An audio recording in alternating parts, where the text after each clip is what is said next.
You ask Tiger to solve. This deals with linear equations with one unknown. The final result is x equals 21/52.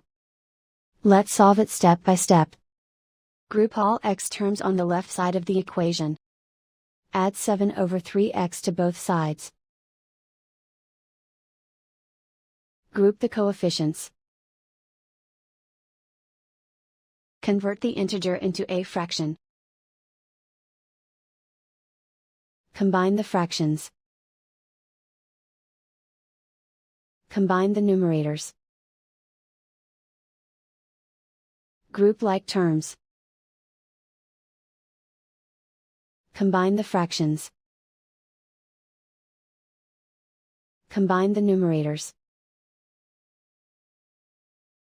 Reduce the zero numerator. Simplify the arithmetic. Isolate the x. Multiply both sides by inverse fraction 3/52.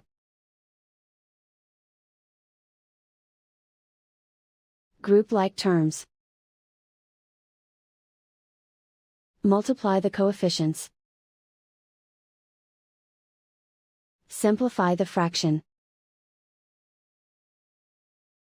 Multiply the fractions.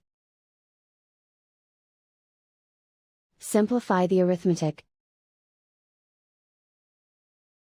And so the final result is x equals 21/52.